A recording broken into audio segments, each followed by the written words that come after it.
An advisory panel is recommending that Customs and Border Protection more than double its number of internal affairs investigators.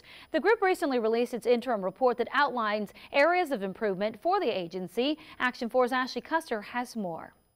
The 33-page interim report for CBP Integrity Advisory Panel is suggesting that U.S. Customs and Border Protection make adjustments to the policies and procedures in which its officers and agents carry out their mission. CBP is the largest law enforcement agency in the country.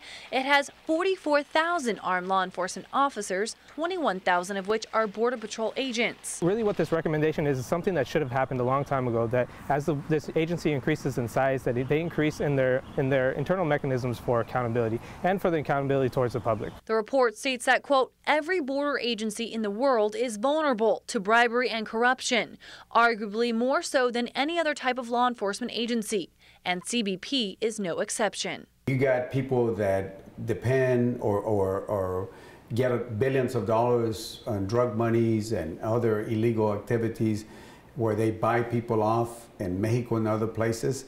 Could that happen over here in the U.S.?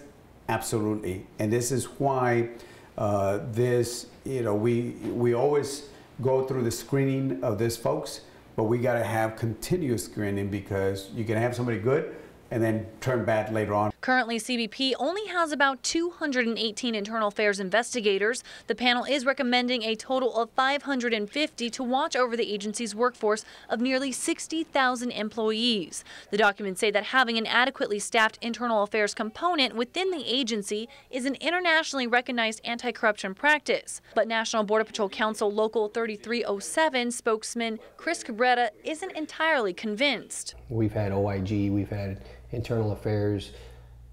They've all had integrity issues. Some of them ended up in jail.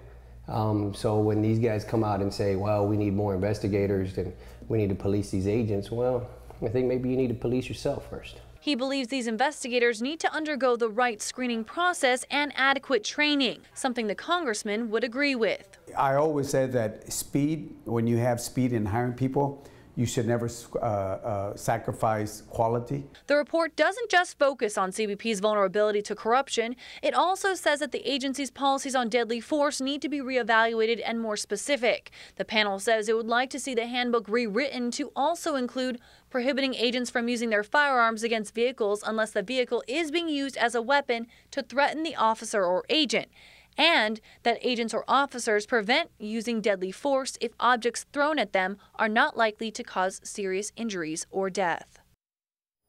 That was Ashley Custer reporting. The CBP commissioner issued a statement saying, in part, I am committed to continuing the progress made in the last year and to continue our work to earn the trust and respect of the American public and of the communities we work within, end quote. We want to know what you think about it. You can find us right now on Twitter at KGBT, Facebook.com/Action4News, or you can just email listens@valleycentral.com.